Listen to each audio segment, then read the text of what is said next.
Varicose veins తో బాధపడుతున్నారా? మన ఏవిస్ హాస్పిటల్లో 4500 రూపాయల లేజర్ స్కానింగ్ ఉచితం. నమస్తే రమగారు. నమస్తే జయ. మీ తీర్థయాత్రలో భాగంగా మొదటి రోజు గురించి చెప్పారు. రెండో రోజు ఎక్కడికెక్కడికి వెళ్ళారు? ఏ ఏ దేవాలయాలను దర్శించారు? ఇది ద్రాక్షారామంతో తర్వాత గొల్లల మామిడాడ వెళ్దాం అనుకున్నాం. ఈ గొల్లల మామిడాడ నీకు జ్ఞాపకం ఉంటుంటుంది. అవునండి, చెప్పాం. అవును, గోపురాల మామిడాడ అంటారు. అవును. ఊరు చాలా పెద్ద ఊరు కాదు జయ. ఆ గోదావరి జిల్లాలో ఉండే ఊళ్ళల్లో కాస్త పెద్దదే, బాగుంది. సూర్యనారాయణ స్వామి దేవాలయం ఒకటి ఉంది, కోదండరామస్వామి దేవాలయం ఒకటి ఉంది. రెండు ఎక్కడో ఉన్నాయి గోపురాలు, ఎంత పెద్దవో. సూర్యనారాయణ స్వామి దేవస్థానం సింపుల్గా వెళ్ళిపోయాం, అనే పెద్ద హడావిడిగా ఏం లేదు. ఓ పక్క నుంచి ఎంటర్ అయ్యాం, వాకిలి వైపు నుంచి కాకుండా ఒక పక్క నుంచి వెళ్ళాం. ఈ వీటిలలో చాలా ప్రధానమైన ఇబ్బందులు ఏంటంటే కొంచెం సన్న సందులు, సన్న రోడ్లు, 2-3 బళ్ళు వస్తే కొంచెం ఎటు వెళ్తున్నాం అయోమయంగా ఉంటుంది. పెద్ద వెహికల్స్ ఇబ్బందిగా ఉందా? కానీ పర్వాలేదు, కార్ పెట్టేసుకున్నాంలే పక్కనే. అది కూడా పెద్ద విశాలమైన ప్రాంగణమే, అన్ని చుట్టూతా ఇళ్ళు, షాపులు, జనసమర్థము మధ్యలో. పరమ కూల్గా అనిపించేటువంటి, ఎంతో ప్రశాంతంగా ఉండేటువంటి దేవస్థానాలు ఇవి. ఈ 2 ఆలయాలకి చుట్టూతా జనసమర్థం, జనావాసం ఉంది. ఏదో ఊరు బయట అట్లా ఏం లేవు, ఊరు మధ్యలోనే ఉన్నాయి. వాళ్ళు ఎవరో మహానుభావులు ఎంత చక్కగా కట్టించారో. సూర్యనారాయణ స్వామి దేవస్థానం ఎంత చక్కగా ఉందో. సూర్యనారాయణుడు ఛాయా ఉషా పద్మిని సమేతంగా. మనం అరసవెల్లి దేవస్థానంలో స్వామివారిని ఎట్లా చూస్తామో అదే స్వరూపం, కొంచెం కొద్దిగా చిన్నగా ఉన్నారు. ఆ లోపల బోల్డ్ అనే తాబేళ్లు ఉన్నాయి. ఓ పక్కన ఏదో చిన్న గట్టెల్లే కట్టి అందులో ఉంచారు. మావాడి వాటికి నీళ్లు లేవని పిల్లలకి బాధగా ఉంటుంది. అయ్యో నీళ్ళు లేవు, తాబేళ్ళకి వాటర్ ఉండాలి కదా, వీళ్ళు నీళ్ళు లేవు, ఎండలో తిరుగుతున్నాయి పాపం ఇవి అని కొంచెం బాధపడ్డాడు. చల్లగా ఉంది దేవాలయంలో, విశాలమైన పెద్ద ప్రాంగణము. ఇవి 100 సంవత్సరాల నాడు కట్టినవే. 100 అంతే, అంతకంటే చాలా పురాతనమైనవి కాదు. ఇట్లా చేయాలనుకుని ప్రత్యేకంగా ఈ దేవస్థానాన్ని ఏర్పరిచారనమాట. సూర్యనారాయణ స్వామి దేవస్థానం చాలా చక్కగా ఉంది, బాగుంది. ఎక్కువ సమయం పట్ల దర్శనం చేసుకుని వచ్చి బయటకు వచ్చి కూర్చున్నాం. సూర్య నమస్కారాలు అవి చేస్తారు అక్కడ విశేషంగా. కొంచెం మన మాఘమాసంలో అప్పుడు చాలా విశేషంగా జనసమర్థం ఉంటుంది. ప్రదక్షిణాలు చేసుకోవచ్చు, సూర్య నమస్కారాలు చేసుకోవచ్చు, స్వామివారికి అభిషేకాలు అవి చేయించుకోవచ్చు, బాగుంది. ఇక్కడి నుంచి కోదండరామస్వామి దేవస్థానానికి వెళ్ళాం. కోదండరాముడి గుడి చాలా బాగుంది. అది ఎట్లా ఉందంటే ముందు నుంచి చూస్తే పెద్ద గోపురం, 11 అంతస్తుల గోపురం చేయాలి. అబ్బా, ఎంత బాగా చెక్కారంటే శిల్పాలు. 100-110 సంవత్సరాల క్రితం చెక్కినవంటే నమ్మలే మనం. అది ఏ 500-600 క్రితం ఉన్నారు అలాంటి శిల్పులు అనుకుంటాం. 2 గోపురాలు పెద్దవే, 2 ముందు వైపు వెనక వైపు గోపురాలుంటే మధ్యలో ఆలయ శిఖరం కనిపిస్తుంది అనమాట. వెనకది కొంచెం చిన్నది, ముందుది కొంచెం పెద్దది. ఈ 11 అంతస్తులు మనం చక్కగా లోపల సన్నగా మెట్లెక్కి వెళ్ళొచ్చు పైకి. నేను ఎక్కలేకపోయాను, నాకు కొంచెం అప్పుడు పడ్డాను చూడు, ఆ మోకాలు నొప్పి మెట్టెక్కేటప్పుడు తెలుస్తుంది. మామూలుగా ఈ ద్రాక్షారామం అవి మెట్లమ్మ ఇంతంత ఉంటాయి. ఒక 10 మెట్లు ఎక్కాక అమ్మో మోకాలు నొప్పి గుర్తొచ్చేలాగా ఉందన్నమాట. మావాడు వెళ్ళాడు పైకి. కోదండరామస్వామి ఆలయం కూడా సింపుల్గా ఉంది జయ. అది ఎట్లా ఉందంటే నాకు కలిగిన ఊహ చెప్తా. పెద్ద కళ్యాణ మండపం, దాంట్లో గోపురాలు ఉన్నాయి. ఎంత విశాలంగా, ఎంత చల్లగా, ఎంత హాయిగా ప్రశాంతంగా ఉందో. ఓ పక్క నుంచి వెళ్ళొచ్చు చక్కగా లోపలికి. కోదండరాముడు, లక్ష్మణ ఆంజనేయ సమేతంగా స్వామివారి లోపల అర్చన అన్ని మామూలుగా చక్కగా జరుగుతాయి. ఎదురుగుండా పెద్ద మండపం, హాయిగా కూర్చోవచ్చు. నిత్యము భోజనం పెడతారు అక్కడ. మధ్యాహ్న భోజనానికి వెతుక్కునే పని లేదు. గుళ్ళోకి వచ్చారంటే భోజనం చేసి వెళ్ళిపోవచ్చు. ఓ 10 మంది వచ్చారంటే మళ్ళీ వండేస్తారు అక్కడ. ఆ ఏర్పాటు చాలా బాగుంది.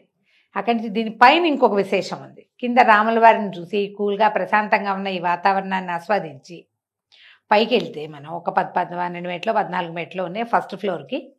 ఫస్ట్ ఫ్లోర్లో అద్దాల మండపం ఉంది. మనం చాలా దేవాలయాల్లో అద్దాల మండపాలు చూస్తాం, అవును కదా. అద్దాల మండపం లోపలికి వెళ్తే చుట్టూతా అద్దాలు ఉంటాయి. మనం ఇలా తిరిగితే మనమే అక్కడ కనిపిస్తాం. ఈ కోదండరామస్వామి దేవాలయంలో ఉన్న అద్దాల మండపం చాలా విశేషమైనది, వినూత్నమైనది, చూసి తీరవలసింది.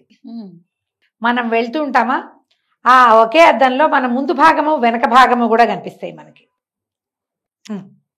అట్లా అరేంజ్ చేశారు. అబ్బా, ఒక పక్కన నిలబడి ఒక చోట ప్రత్యేకంగా అక్కడ ఒక గైడ్ కూడా ఉంటాడు. ఇక్కడ నుంచుంటే మన కళ్ళు మనకు అద్దంలో కనపడవు, పక్క వాళ్ళ కళ్ళు కనిపిస్తాయి. మనం వాళ్ళ కళ్ళు చూడగలుగుతాం, వాళ్ళు మన కళ్ళు చూడగలుగుతారు, మన కళ్ళు మనం చూసుకోలేం. భలే ఉంది రమ్మగారు. ఒక అద్దంలో ఒక చోట పై భాగం ఇక్కడ దాకా కనిపిస్తుంది, కాళ్ళు కనిపిస్తే మధ్య భాగం కనపడదు. ఒక చోట గ్రాఫిక్స్ జోడించారేమో. గ్రాఫిక్ కాదు, ఈ ఫిజిక్స్ యాక్చువల్ గా ఆ అద్దం పెట్టేటువంటి డిగ్రీస్ లో ఉంది, యాంగిల్స్ లోనే ఉంది. వైదేహి సహితం సురద్రుమతలే హైమే మహామండపే అని శ్లోకం ఉంది. ఈ శ్లోకం రాసి శ్లోకానికి సరిపడా ఒక ప్రతిమ చేశారు, ప్రతిమ పెట్టారు ఒక చోట. అదేంటి వైదేహి సహితం సురద్రుమతలే అంటే ఒక చెట్టు, దాని కింద మండపంలో రాముల వారు, సీతాదేవి, లక్ష్మణ భరత శత్రుఘ్నులు ముగ్గురు నిలబడి ఆంజనేయ స్వామి పాదాల దగ్గర కూర్చుని కొంతమంది ఋషులు కూర్చున్న ఇదనమాట. ఏంటి పరతత్వము రాముడే, వ్యాఖ్యాంతం భరతాది విపరివృతం అని ఈయన ఆంజనేయ స్వామి వ్యాఖ్యానం చేశాడు. ఏమిటి మునులు మాట్లాడుతుంటే వాళ్ళకి చెప్తున్నాడు పరతత్వము రాముడే అని. అది ఒక పిక్చర్ లాగా ఒక విగ్రహాల స్వరూపంలో చేసి పెట్టారు. దాన్ని మనం ఇక్కడి నుంచి ఇలా చూడగలుగుతాం, ఒక్కొక్క ముక్క కనపడుతుంది. అక్కడి నుంచి రెండో పక్కకి మధ్యలోకి సీతారామ లక్ష్మణ ఆంజనేయులు ఉన్నారు. మనం దాన్ని ఎదురుగుండా నిలబడితే ఆపోజిట్లో నిలిపిస్తే రాముడు సీతానే కనిపిస్తారు. లక్ష్మణుడు కనపడాలంటే కొంచెం పక్కకి తిరిగితే కనిపిస్తాడు, ఇటు పక్కకి తిరిగితే ఆంజనేయుడు కనపడతాడు. మొత్తం కనపడదు ఒకేసారి. ఏ పక్క నుంచి ఉంటే ఏం కనిపిస్తుందో వాళ్ళు మనకు చెప్తారు. ఒక అద్దంలో పొడుగ్గా కనిపిస్తాం, రెండో అద్దంలో పొట్టిగా కనిపిస్తాం, మరుగుజ్జులాగా. మనకు మనమే. బాగుంది రమ్మగారు. చాలా బాగుంది అద్దాల మండపం. ఒకవేళ కనుక వెళ్తే కొంచెం కాలు నొప్పిగా ఉన్నా పర్వాలేదు, పైకి ఎక్కి పెద్దదా పెద్దది ఒక పెద్ద లోపలికి వెళ్ళి మనం ఇప్పుడు దేవాలయం కింద ఏముంది, ఈ మండపం లాగా ఉంది కదా కింద, మన కోదండరామస్వామి ఉన్నాడు కదా, ఆ పై భాగం అంతా ఇదనమాట. ఒక గణపతి విగ్రహం ఉంది, గణపతి మందిరం ఒకటి ఉంది, సీతారాముల మందిరం ఇంకొకటి ఉంది. గణపతి మందిరం తాలూకు గోపురం పైన కనబడి ఇక్కడ దండం పెట్టుకోండి అని చెప్తారు. చక్కగా ఉంది. గణపతిది కూడా భలే వేరే ప్రత్యేకంగా ఉన్న స్వరూపం. నాగబంధం కట్టు ఉంటుంది కదా, మామూలుగా గణపతికి నాగబంధం ఉంటుంది నడుము. ఈ సర్పం ఇట్లా పడగ చాపితే ఈయన తొండం ఈ పడగ మీద ఆనినట్టుగా ఉంది ఆ స్వరూపం. ఓహో, ఆ తొండాన్ని పడగ మీద పెట్టాడు. తీరా చూస్తే 100 ఏళ్ల క్రితమే అన్నారు ఆలయం. బాగుంది. 110 years అయింటుంది. చాలా బాగుంది. దేవాలయము బాగుంది. ఆ పైన ఉన్న అద్దాల మండపం ఎక్సలెంట్గా ఉంది. మా వాళ్ళు పైకి వెళ్ళి పైన అంతా చూసొచ్చారు. పైకి వెళ్ళారు, వాళ్ళిద్దరు ఎక్కారు, ఈయన చిన్న అబ్బాయి ఎక్కారు. నేను ఎక్కలేకపోయి పైకి మోకాలు నొప్పి లేకపోతే నేను మెల్లిగా ఎక్కేసేదాన్ని. మెట్లు ఎక్కలేని తనం లేదు, దెబ్బ వల్ల కొంచెం నొప్పి ఎక్కువగా. అదేలేండి. ఎక్కి వాళ్ళు చక్కగా చుట్టుతారు సార్. గ్రామం అంతా కనపడుతుంది అన్ని పక్కల నుంచి.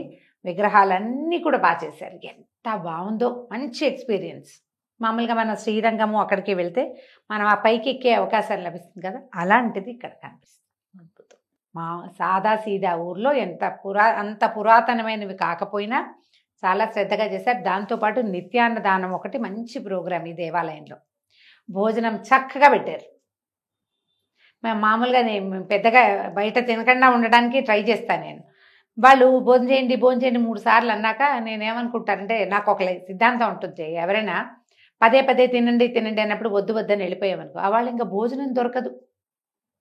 సిద్ధాన్నాన్ని వదిలిపెట్టుకుని వెళ్ళకూడదు అని ఒక నియమం. ఎవరైనా వెళ్తామంటే తినండి అని బలవంత పెట్టకూడదు. వాళ్ళు తినరు, తెలుసు మనకి, అయినా సరే తినమంటాం. వాళ్ళు ఇది వదిలిపెట్టి వెళ్ళారంటే బయట భోజనం దొరకదు. అందుకని అన్నం రెడీగా ఉంటే తినేసి వెళ్ళిపో అని చెప్తానన్నమాట పిల్లలకి. తయారుగా ఉంది, వదిలిపెట్టుకుని వెళ్తే తినలేకుండా అయిపోతాం. నేను అది నమ్మి చాలా పండగ రోజుల్లో ఇలాగ ఎక్కడికైనా వెళ్ళి ఇక్కడ వద్దులే అనుకుంటే ఇక మళ్ళీ భోజనం దొరకకుండా అయిన సిచ్యువేషన్స్ ఎన్నిసార్లు చూస్తాను. అదేలేండి. అందుకని అక్కడ ఆవిడెవరో నన్ను గుర్తుపట్టారు, కొంతమంది గుర్తుపట్టారు. భోంచేయండి అంటే సరే అక్కడ భోజనం చేసాం. ఎవరైనా బస్సులో వస్తున్నాము, యాత్రికులు వస్తారు కదా, వస్తున్నాము అని దేవాలయానికి ఫోన్ చేస్తే ఎంతమంది వస్తున్నారో కనుకని అంతమందికి వంట చేసేస్తారు. అద్భుతం. మనుషులను చూసుకుని కూడా వండేస్తారు అప్పటికప్పుడు. ఆ బాగా శ్రద్ధ వహిస్తారు. ఆయన ఎవరో రెడ్డి గారు, వారినైతే నేను వాళ్ళకి ఏదో ఇబ్బంది వచ్చిందట, వారిని కలవలేదు. కానీ దేవాలయం మాత్రం ఎక్సలెంట్గా. దీనికి దగ్గరలో ఇంకొక దేవాలయం చూసాం మేము. ఇది కొత్తది, నేను ఇప్పటిదాకా ఎప్పుడు చెప్పలే. పుట్టకొండ పేరే తమాషాగా తెలుస్తుందా? పుట్టకొండ పూర్వం వాల్మీకాద్రి అనేవారట. ఆ నరసింహస్వామి ఉన్నాడు ఇక్కడ. ఈయన ఎప్పటి వాడో తెలుసా? అసలు ఆశ్చర్యపోతావు నువ్వు. రామాయణ కాలం నాటివాడు. అబ్బా, మీరు పుట్టకొండ అనగానే నాగేంద్రుడు అనుకున్నా నేను. ఆయన ఉన్నాడు ప్రధానంగా ఉన్నవాడు నరసింహస్వామి. వాల్మీకి మహర్షి ఈ ప్రాంతానికి వచ్చినప్పుడు ఆయనకి ఒక పుట్టలో ఏదో ఒక ప్రత్యేకత ఉందని అనిపించింది. ఏదో స్వరూపం స్వామివారు ఉన్నాడని అనిపించి ఆయన నీళ్లు పోసాడట పుట్ట మీద. పుట్ట కరిగి లోపల నుంచి నరసింహస్వామి బయటపడ్డాడు. ఆయన ఎక్కడి దాకా బయటపడ్డాడు? ఒక కాలు మీద కాలు వేసుకున్నారు, రెండో పాదం మడమ దాకానే బయటపడింది. పాదం కనపడదు. ఈ పైకి కాలు పైకేసిన కాలు ఇప్పుడు ఒళ్ళో కూర్చోబెట్టుకుంటారు కదా లక్ష్మీదేవిని, ఒక కాలు పైకి పెట్టుకుంటారుగా, పైకి పెట్టిన కాలు ఉంది, రెండో కాలు మడం వరకే కనిపిస్తుంది. స్వరూపం తెలుస్తుంది. ఈ సింహానికి ఉన్నట్టు చెవులు ఇట్లా ఉన్నాయి, చూపించారు. అంతే ప్రతిమ. అయితే ఆయన విశేషంగా సేవించారు. ఆయన వెళ్ళిపోయిన తర్వాత దీని మీద పెద్ద పుట్ట మళ్ళీ పోసుకొచ్చిందట. ఆ స్వరూపం మీద పోసుకొచ్చి ఎంత పెద్దట, కొండంత పుట్ట ఉండేదట. చాలా విశేషంగా ఉండేది. ఈ ప్రాంతానికి రాజులైన వత్సవాయి వారు, నాకు అలా పేరు జ్ఞాపకం ఉంది, రాజులుగా ఉన్న వారికి స్వామివారు ఉన్నట్టు తెలిసింది. అది ఏమైందట, ఈ గోదావరి వరదల్లో కొండంతా కరిగిపోయిందట ఆ పుట్టంతా. స్వామి బయటపడి ఉన్నాడు, బయటకు కనపడదు. రాజులు ఒకళ్ళు ఇక్కడికి వేటకొచ్చి చూసి చూడనట్టు వెళ్ళిపోయారట. కల్లో కనపడ్డారట స్వామివారు. కనపడి నేను ఇక్కడ ఉన్నాను, నాకు దేవాలయం కట్టించమన్నారు. కట్టించమంటే దేవాలయం కట్టించి 800 సంవత్సరాలైంది ఈ దేవాలయం కట్టించిన తర్వాత వీళ్ళు ఏమనుకున్నారట, ఈయన నరసింహస్వామి కాబట్టి ఎవరినైనా వైష్ణవులు అయ్యంగార్లు తమిళియన్ తీసుకురావద్దామని కొంతమంది తమిళ ప్రాంతాల నుంచి, మద్రాసు ఆ వైపు తమిళనాడు నుంచి వైష్ణవులు తీసుకొచ్చి స్వామివారికి సేవ చేయించారు. వాళ్ళే ఇప్పటికీ ఉన్నారు. తర్వాత ఈ మధ్య ఎండోమెంట్స్కి ఇచ్చుంటారు బహుశా. అయితే వాళ్ళ సేవా కాలంలో వాళ్ళు ఎలా చేశారు దాన్ని, ప్రత్యేకమైన ఆరాధనా క్రమం, వాళ్ళ ఈ గృహారాధనా క్రమంలోనే చక్కగా స్వామివారిని సేవించుకున్నారు. ఈయనకి రోజు రాత్రిపూట పవళింపు సేవలో పటిక బెల్లం సమర్పిస్తారు. అయితే ఆ పుట్ట కదా అది, ఇప్పటికి 70 సంవత్సరాల క్రితం వరకు రోజు సర్పం వచ్చి సేవించేదట. ఆదిశేషువు సేవించేవాడు స్వామివారిని. పుట్టలోనే ఉన్నాడు కదా, ఆయన దగ్గరే ఉన్నాడు. 70 ఏళ్ల క్రితం వరకు చూసిన పెద్దవాళ్ళు ఇప్పటికీ ఉన్నారట కొంతమంది. అది ఉన్నది. అయితే తర్వాత ఇప్పుడు కూడా ఒక కొద్ది రోజులకు ఒకసారి మంచి సుగంధాల వాసన వస్తూ ఉంటుందట లోపల. సర్పం వచ్చిందన్న జ్ఞాపకం తెలుస్తుందన్నమాట, గుర్తు. అప్పుడు ఒక 4-5 రోజులు జాగ్రత్తగా తిరుగుతారట అర్చకులు, ఎక్కడైనా ఉన్నదేమోనని. అప్పుడప్పుడు సర్పం వచ్చిన వాసన తెలుస్తూ ఉంటుందట. ఎంత బాగున్నాడంటే భలే తమాషాగా ఉంది స్వరూపం. ఇవి పంచపల్లవాలంటే నెలలో 5 సార్లు ఈయనకి అభిషేకం చేస్తారు. 2 ఏకాదశులు, పౌర్ణమి, అమావాస్య, సంక్రమణము 5 సార్లు అభిషేకం చేస్తారు. 5 సార్లు స్వామివారికి బాగా గంధం సమర్పించి అభిషేకం చేస్తారు. ఆ స్వామికి సమర్పించిన గంధం కూడా కొంచెం ఇచ్చారు నాకు. పొడి గంధం ఆరిపోయింది ఇచ్చారు, తడిగా ఉన్నది ఇచ్చారు. చక్కగా సింహపు చెవులు, ముఖము సింహపు ముఖం కనిపిస్తోంది. అమ్మవారు లక్ష్మీదేవి ఎడం వైపు కూర్చుని ప్రశాంత స్వరూపంలో ఉన్నట్టుగా ఉంది. కాలు మడిచింది తెలుస్తోంది, కింద వరకు కనపడుతుంది. పాదం కనిపించట్లేదు, కింద పాదం కనపడుతుంది. పూర్వం వల్మీకాద్రి అనేవాళ్ళు, ఇప్పుడు పుట్టకొండ అంటున్నారు. అద్భుతం కదా, ఎంత బాగుందో ఆలయం కూడా. చాలా కూల్గా ఉంది జయ. చుట్టూతా ప్రదక్షిణానికి అవకాశం ఉంది. చక్కగా ఉసిరి చెట్లు అవి ఇవి ఉండి లక్షణంగా ఉన్నాయి. ఎవరో 2-3 ఏమో ఇంచుమించు అందరికీ నేను తెలిసిన వాళ్ళే చాలామంది కనిపించారు. కానీ దేవాలయం బాగుంది. ఇప్పటిదంటే వాళ్ళు తెలుసుకున్నారు. మా అత్తవారికి ఇలవేల్పట ఈయన. అది కూడా ఎప్పుడో వాళ్ళకి తెలీదు, ఈ తరాల్లో వాళ్ళకి తెలీదు. ఏదో సందర్భంలో ఎక్కడో రాసి ఉన్నదో ఎప్పుడో తెలుసుకున్నారు. మా మరిది గారు ఎప్పుడో వెళ్ళారు, తను చెప్పారు నాకు, బాగుంది నువ్వు వెళ్ళిరా ఒకసారి, మా నరసింహస్వామి ప్రీతని వెళ్ళు ఈసారి అన్నాడు. అనుకోకుండా ఇలా కుదుర్చుకున్నాం అనమాట. చక్కగా ఉన్నారు స్వామివారు. చాలా విశేషంగా ఇక్కడ సంతాన సాఫల్యం కలుగుతుందట. ఈ ఆదిశేషువు యొక్క స్వరూపమైన కనబడుతూ ఉండటం వల్ల రోజు రాత్రిపూట పాలు పోస్తారట పుట్టలో. వెనకాల ఇదివరకు కోపులుగా ఉండేదట. క్రమంగా రకరకాల జీవాలు చేరుతున్నాయని కోపులన్నీ మూసేసి ఒక గట్టులాగా కట్టారు. ఒక్క నేత్రం ఉంచారు. ఆ పుట్ట ఉంది వెనకాల, స్వామివారికి వెనక వైపు ఉందట. రాత్రిపూట ప్రతిరోజు పాలు సమర్పిస్తారు అక్కడ. స్వామివారికి పటిక బెల్లం సమర్పించి పర్యంకాసనం చెప్పినప్పుడు ఆయన శయనోత్సవం చేస్తారు కదా, అప్పుడు పాలు కూడా ఉంచుతారు ప్రతిరోజు. చూడు. మరి ఎంత విశేషం కదండి. ఈ విశేషమైన దేవాలయాన్ని కూడా ఈసారి చూడగలిగాం. గొల్లల మామిడాడ ఇవి పక్క పక్కన ఉన్నాయి, దగ్గర దగ్గర ఉన్నాయి. అదేలేండి అదేలే. సో ఇవి రెండు చూసామా. తర్వాత ఏం చేసామంటే మధ్యాహ్నం అయిపోయింది, పుట్టకొండే ముందు చూసి తర్వాత గొల్లల మామిడాడు చూసాం.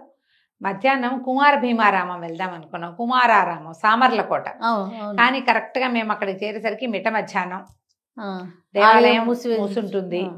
సరే ఏం చేసాము, దర్శనం అయితే అవదు, ఒక్క మాట లోపలికి వెళ్ళి ఒక ప్రదక్షిణ చేసుకుని మళ్ళీ వద్దాం. ఇదివరకు ఎప్పుడో వెళ్ళాం, మళ్ళీ వద్దాంలే ఇంకొకసారి. ఇంకొక క్షేత్రం ఉంది మేము మిగిల్చుకున్నది, చూడదలుచుకున్నది.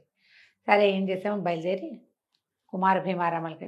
ఎంత పెద్ద గుడి చేయాలి, అయ్య బాబోయ్, చాలా 4-5 దీర్ఘాలు తీయాలి, అంత పెద్దది. ఇంచుమించుగా మనకి ద్రాక్షారామంలో లాగానే పెద్ద పెద్ద గోడలు, చాలా పెద్ద కొలను, తీర్థం ఎంత పెద్దదో. మనకి ద్రాక్షారామంలో కూడా బయట వాయులింగం అని ఒక లింగం కనపడుతుంది. ఎవరైనా అభిషేకం చేసేసుకోవచ్చు అక్కడ. ఆ పక్కన పంపు ఉంది, నీళ్లు బట్టి అభిషేకం చేసేసి దండాలు పెట్టుకుంటారు. మీకు కూడా తెలుసు కదా, నువ్వు వెళ్ళేవప్పుడు. ఇక్కడ కూడా అలాగే ఉంది. మేము వెళ్ళేసరికి ఒక 3-4 బిందె పట్టుకెళ్ళి ఆ కొలంలోకి దిగి నీళ్లు పట్టుకొచ్చి పోసి నమస్కారాలు చేసుకుంటున్నారు. పెద్ద రావి చెట్టు కింద అది విశేషంగా. మన ద్రాక్షారామంలో అయితే పెద్ద రావి చెట్టు ఉంటే దాని చుట్టూతా సర్పాలన్నీ పాము పడగలు అమర్చి దాని చుట్టూతా కూడా ప్రదక్షిణం చేయించి ఓ మంత్రం చెప్పించారు. ఇక్కడ మధ్యాహ్నం అయ్యేసరికి ఎవరు లేరు కానీ మేము లోపలికి వెళ్ళి చూసాం. ఆ కోనేరు దగ్గరికి వెళ్ళాం. కోనేట్లోంచి ఒక 3-4 పాపం బిందెలు మోసుకొచ్చి ఎత్తెత్తు మెట్లు అలాగే దిగి మళ్ళీ నీళ్ళు పట్టుకుని ఆ లింగం మీద పోసుకుంటున్నారు అనమాట. శివలింగము, ఒక చిన్న నందీశ్వరుడు విశేషంగా. సరే దేవాలయం మొత్తం చుట్టూతా చూసి ఒక నమస్కారం చెప్పుకుని, నాయన అపరాధం చేస్తున్నాం, ఇంకా కుదరదు, మళ్ళీ వచ్చినప్పుడు నీకు కనపడతామని సామర్లకోటని లోపలికి వెళ్ళి చూడలేకపోయాం. కుమార భీమేశ్వరుడిని బయట నుంచి చూసి మాత్రం దండం పెట్టుకుని వచ్చేసాం. ఇక్కడి నుంచి మేము ఎక్కడికి వెళ్ళాం, తొలి తిరుపతి దివిలి వెళ్ళాం. మొత్తం దేవాలయాలన్నిట్లలో పడుకుంటే కల్లోకి కూడా వచ్చే స్వరూపం అయిన దివిలి. చాలా అంటే చాలా చాలా చాలా ఎక్సలెంట్గా ఉన్నాడు. ఎంత బాగుందో, ఎంత మన్మోహకంగా ఉన్నాడంటే ఆ పరమాత్మ. చెప్పరాని సౌందర్యం. జగన్మోహిని కేశవ స్వామి ఎంత ఆనంద స్వరూపుడుగా సౌందర్యవంతుడుగా కనపడతాడో అంతకి మించిన సౌందర్యం అయింది. ఎంత బాగున్నారు. ఎవ్వరు లేరు గుళ్ళు మీద తప్ప, ఎవ్వరు లేరు. వెళ్ళి మా తర్వాత ఒక ఫ్యామిలీ వచ్చారు. చీకటి పడ్డాక పండగ కదా, దీపావళి పండగ హడావిడి ఉంది కదా, తక్కువే ఉన్నారు. మేము ఆలయం తెరవడానికి అరగంట ముందే వెళ్ళిపోయాం. బయటే కూర్చున్నాం కారు పెట్టుకుని. సరే కాళ్ళు కడుక్కుని లోపలికి వెళ్తే పెద్ద దేవాలయం దివిలి కూడా బయట నుంచి చూస్తే ఏం తెలియటల్లా. ఒక్కడుగు లోపలికి వేసాక ఇంత పెద్ద ప్రపంచం తెరుచుకున్నట్టుగా ఉంది. ఈయన ప్రత్యేకత ఎట్లా చెప్పాలంటే పరమ సౌందర్యవంతుడు శృంగార వల్లభ స్వామి. మనం తొలి తిరుపతి అని చెప్పాం ఫస్ట్ మొట్టమొదటి దేవాలయాలు చెప్పినప్పుడు. అవునండి, నిజానికి నేను చూడలేదు అప్పటికి, పుస్తకమే నా దగ్గర ఉన్నది, అంతే ఇన్ఫర్మేషన్ తోటే చెప్పాను. ఈసారి అది చూసి తీరాలని పెట్టుకుని బలవంతంగా ఇది మా ప్రోగ్రామ్ లో కొంచెం కలుపుకున్నాం అనమాట. అదేలేండి, కుమారారామమే చూద్దామని వారు పట్టుపెట్టారు, కానీ నేనేమో ఈయన్ని కలిపాను. ఇది చూడాలి మరి, ఇప్పటిదాకా చూడలేదు చెప్పాం. కానీ ఎంత బాగున్నాడు, చక్కటి విగ్రహం, గుండ్రంగా మొహము, నున్నగా బుగ్గలు, చెంపలు, ముక్కు, పెదిమల్లో చిన్న నవ్వు, నల్లటి రాయి, నున్నటి సాలగ్రామ శిలా స్వరూపంలాగా కనపడతాడు స్వామి. ప్రత్యక్షంగా ఇక్కడ వెలిసి ఉన్నాడు. ఈ కథ పూర్వగాథ ఎప్పటిదంటే ధ్రువుడి నాటి స్వామి ఈయన. అబ్బా, ధ్రువుడు తపస్సు చేసినప్పుడు ఆయన వాసుదేవ మంత్రాన్ని ఇచ్చారు నారదుల వారు. 2-3 కథలు అటు ఇటుగా చెప్తారు. నారదుల వారు ఇచ్చారని ఒక చోట చెప్పబడుతుంది, ఇంకెవరో మహర్షిని గురించి చెప్తారు. ఆయనకి వాసుదేవ మంత్రం లభించింది ధ్రువుడికి. ఆ మంత్రం జపం చేశాక స్వామి ప్రత్యక్షమైతే ఉలిక్కి పడిపోయాడట. చిన్నపిల్లవాడు కదా ధ్రువుడు, వయసున్నవాడు కాదు, 7-8 సంవత్సరాల వాడు, 8 ఏళ్ళు కూడా ఉన్నాయో లేదు.